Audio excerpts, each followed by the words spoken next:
Cardinal News is telling the little-known stories of Virginia's role in our country's march to independence. As we head toward America's 250th anniversary, we'll examine the events, people, and places that shaped the Commonwealth and the nation. Together we can better understand the role of our ancestors beyond what's in the history books. This is Cardinal 250, made possible in part by funding from the Virginia American Revolution 250 Commission. Welcome to Cardinal News 250. I'm Dutchie Jesse with Cardinal News. Today we are talking about the music of the Revolution.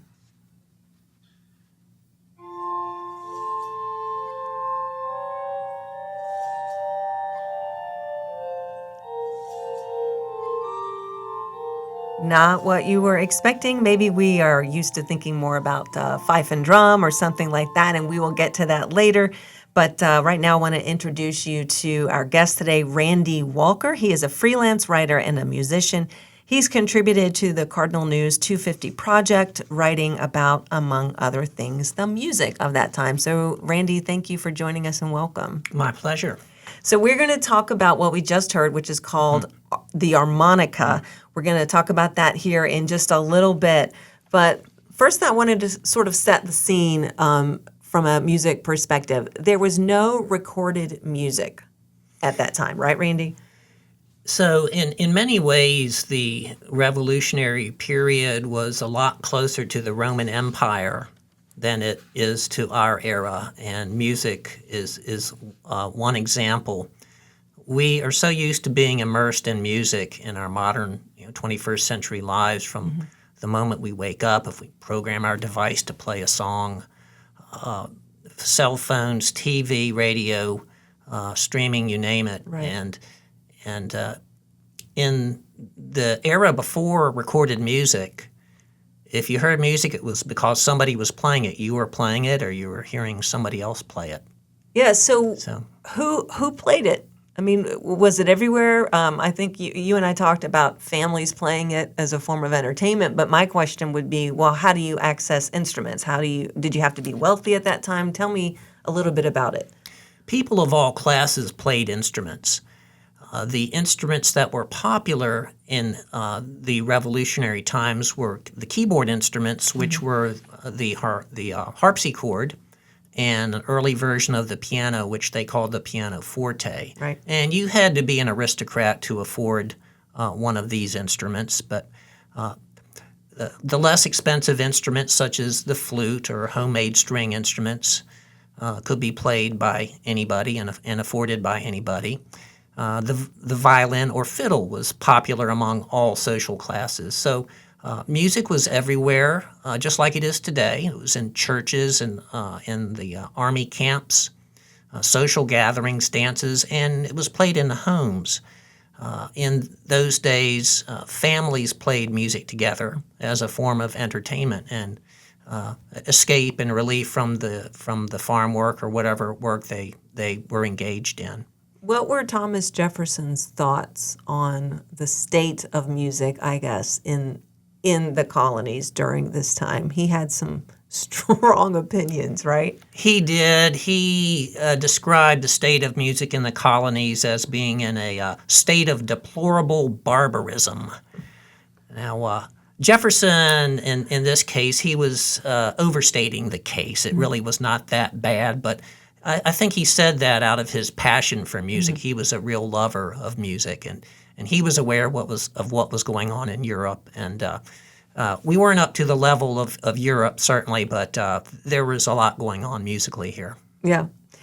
All right, so the first piece we heard on the way into the podcast was from something called the harmonica, and yes, that is just like harmonica, but without the H. Let's hear that little snippet again, if we could, to hear what it sounded like.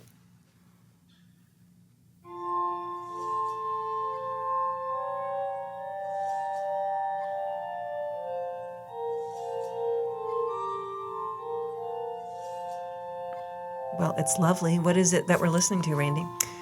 Oh, this is a really fascinating instrument. It's called, as you say, Dutchie, the harmonica, sometimes called the glass harmonica. And we're listening to a West Coast musician named William Zeitler, who's one of the few musicians now who plays the harmonica professionally, among other things that he does. Benjamin Franklin was in London in 1761, and he heard a concert on the musical glasses.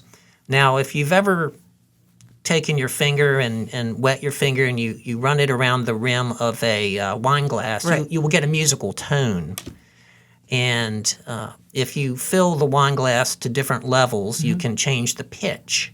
So the musical glasses that Franklin heard in London were just a set of wine glasses, and he heard somebody performing, moving their hand around to the different glasses, and he says, "This is he really likes the tone these things make."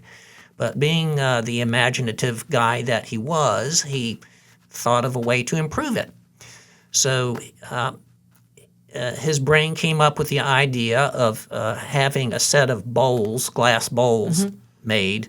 And he had 37 glass bowls made in from small to large. And so because they're different shapes, you don't have to fill them with water. They each will make a different pitch. So he gets a complete scale out of this. And then he stacks them up, and then he turns them on their sides. So you have a horizontal row of bowls and puts a spindle through the center of the whole assembly, hooks it up to a foot pedal so the whole thing is constantly rotating. Wow. So you do have to wet your finger, but then all you have to do is touch the bowls, and you can obviously touch more than one with your multiple fingers, and you get this beautiful tone that we just heard. And who did you say was playing what we just heard, literally the person? Yes, that's William Zeitler. And that's contemporary. Yes. So Yeah. where do these exist now? The thing still exists. I don't know how many of them there Okay. are. Not many, I wouldn't think. Yeah. I've never seen one in a music store around here. Well, the way you set it up and described it, it reminds me, a lot of people I'm sure will remember being taught about this in school, in elementary school, and you fill a bottle, whether it's plastic or glass, to certain levels and how the pitch changes. You blow over it. You can. So the improvements on the instrument then from the original wine glasses, I guess they were, I'm thinking of how impractical that would be to make it a portable instrument at the time. So the improvements were necessary and beneficial, I'm sure. But I'm thinking of how this was all set up and done at the time, since music was played live, and then you're going to play it live, and then you're done, right? And also you could. It's much easier to get multiple different tones with this setup that Franklin invented. Right. So cool. That's so interesting. All right, so that's an instrument I had never heard of before. So thank you for that, and you've written about that in the Cardinal News 250 project, and we're talking about this article about music during the Revolutionary time. So I alluded to this earlier. The music we might think of when we're thinking about this era is fife and drum, right? We've all heard it, and those were common instruments at the time, but beyond just music, how did fife and drum play a role in the war and in the military at that time? Don Francisco is the resident musician and musical interpreter at George Washington's Mount Vernon, Okay. and he describes the fife and drum in the armies as being the instant messaging of the day. Now, obviously, the officers needed a way to communicate commands to the soldiers, and you needed a way to transmit commands above the roar and din of battle. And the fife, with its very high-pitched, piercing sound, and the drum are able to be heard through the cannon fire. So turn right, turn left, advance, retreat. And they weren't always only used during battle, but during marches in camp to transmit messages such as water call. What is water call? Water call, fall out at a well, for example. Okay. Yeah. Gotcha. So let's hear an example of that, of using the drums in a military context. And this is audio. This is actually Don Francisco, right? This is Don Francisco of George Washington's Mount Vernon.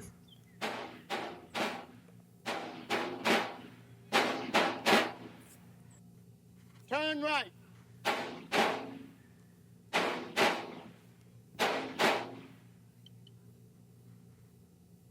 So that's an example of how it's used. And of course, the volume would have been much higher out in live and in person for those purposes, right? And there may have been more than one musician, more than one fifer or drummer playing the commands. And the veteran soldiers would have taught the younger soldiers the meanings of the different commands. And there was quite a few they'd need to memorize. Okay, so outside of the military context, then we'll talk about what we're all probably more familiar with, which is just the music of fife and drums and those types of instruments. So we're going to listen now to a sample of the music that would have been popular at that time. So I guess a pop song of the time, and that was played using some of these instruments like the fife and drum. Yankee Doodle, old and new.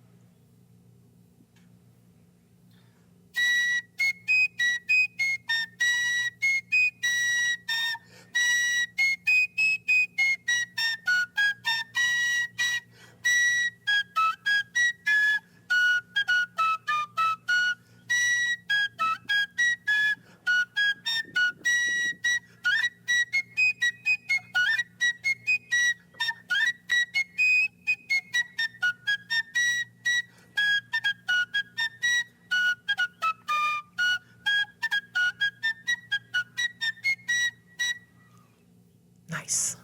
Is that Don Francisco? Yeah, he's very good. Yeah. He's a very, very good fifer. So he said old and new. What did he mean by that? I'm not sure. Oh, gotcha. Yeah, Sorry. yeah. Sorry to put you on the spot That's like all that. right, yeah. We'll need to go to Mount Vernon then. We'll need Yeah, to take a yeah, field trip to that. So that I didn't realize how old that song was. Like when exactly it came around. Do you know? Was that about the time it originated? It's a period song. I'm not sure of the exact date. It was written originally with the original lyrics about the colonial soldiers being yokels and hicks. So it was sung by the British to put down the colonials. And then it was sort of adopted and turned around. Gotcha. Yeah, Nice. and made a patriotic American tune. So interesting. So now let's move on and talk about the music of enslaved people during this time. What was used to make music? Obviously, lots of songs and spirituals and just singing. So get into that for us, if you will. Well, that's really interesting, Dutchie. The African Americans who had been kidnapped from Africa and brought over to the colonies brought their music with them. They had vocal music, of course, but they also had instrumental music. Did not have access to buying store-bought instruments, but there's a report of a homemade xylophone made of wooden sticks. Somebody else traveling through the South saw a homemade banjo, as he called it, three-string banjo. The spiritual songs that many of us are familiar with and are still performed gave expression to the feelings of the enslaved. And some of them, Frederick Douglass years later said, gave voice to the enslaved, a voice overflowing with the bitterest anguish. So it was a means of expression to relieve some of the suffering. Some of the songs may have been used in the context of escape and freedom. What else about I've told people you've written about music during the revolutionary times. What else would be something that stands out to you, or a person? We talked about this before we were recording Robert Carter, and you wrote about Robert Carter III. Yes. So who was that, and why do we care? Robert Carter III was the grandson of King Carter, the notorious land acquisitor of the northern neck of Virginia. And like all the aristocrats, Robert Carter III had a role in the public life of the colony, but he was more introspective. He was more focused on music and religion in his private realm. And the plantations along the rivers of Virginia served as beacons of culture amid the wilderness. The wealthy plantation owners had the means to purchase expensive imported instruments, and they had their children trained in performing. It was just expected of the well-born people to young people to acquire the finishing touches of culture.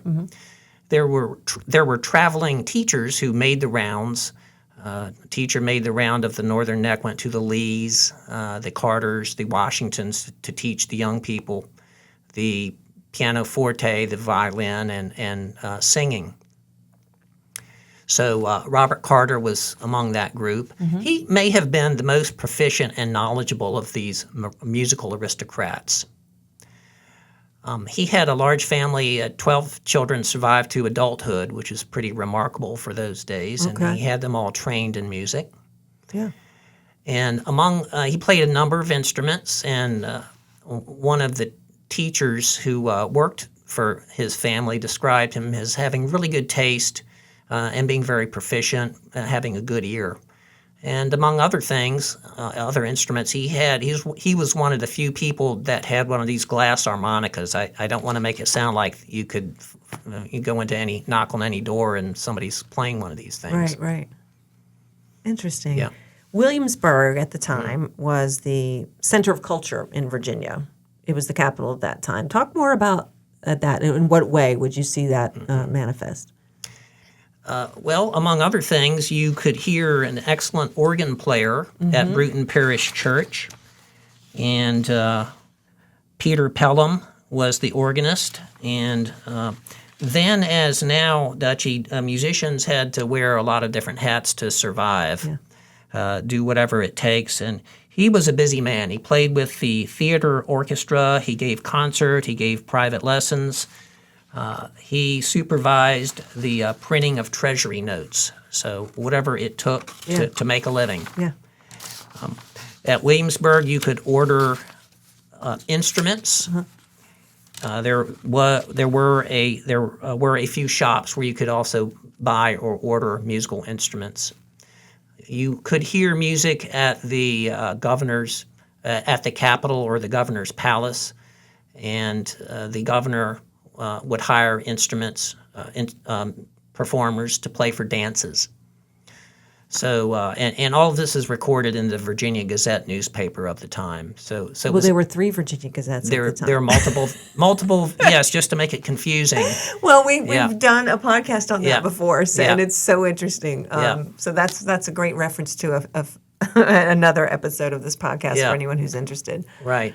Yeah. So church music, you've alluded to a few times. That's obviously a place where you would hear music live still to this day.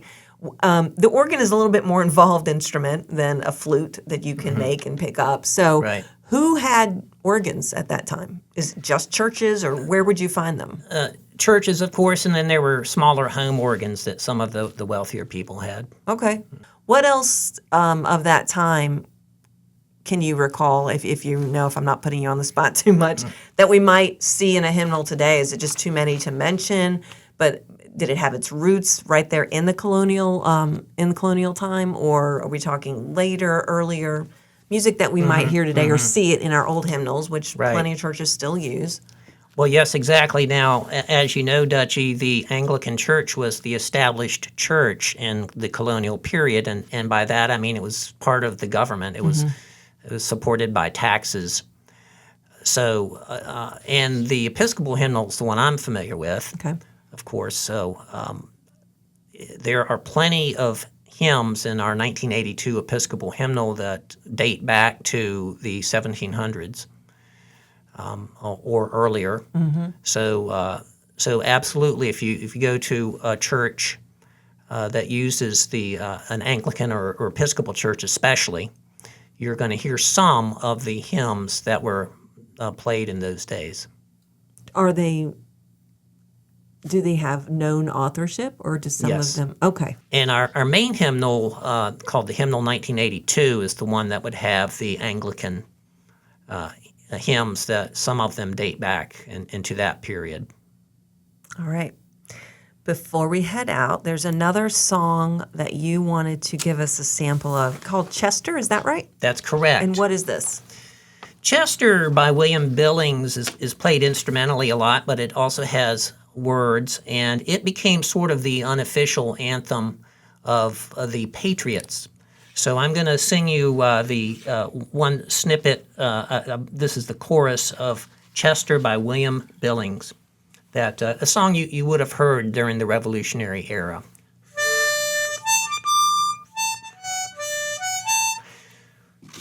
Let tyrants shake their iron rod, and slavery clang her galling chains. We'll fear them not, we trust in God. New England's God forever reigns. And I am familiar with that melody. Now that you mentioned that, and I wasn't aware of the lyrics or the words to it. So thank you very much. That's super interesting. Well, we are going to go out with Sonata in A major. Before we hear it, what can you tell us about that? Is this just an example of the kind of music you would hear at that time? I asked the folks at Colonial Williamsburg, who were super helpful in helping me put together this article, and they have a really great music program. And I asked them for a sample of period music as performed by some of their musicians, and this is what they sent me. A very nice piece, and you're gonna give the credits, yeah. The credits, yeah. Let's hear that.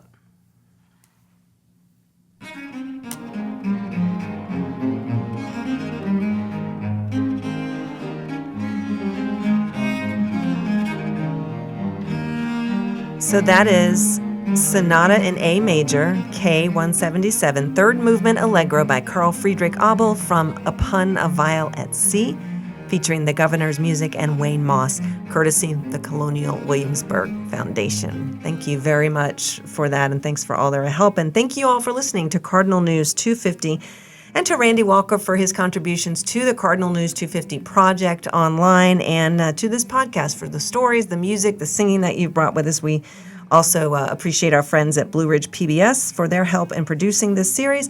For more on Cardinal News 250, go to cardinalnews.org. I'm Dutchie Jesse, Cardinal News. Thanks for listening to Cardinal 250, made possible in part by funding from the Virginia American Revolution 250 Commission. For more information on Cardinal News 250, including the Cardinal 250 and other newsletters, visit cardinalnews.org.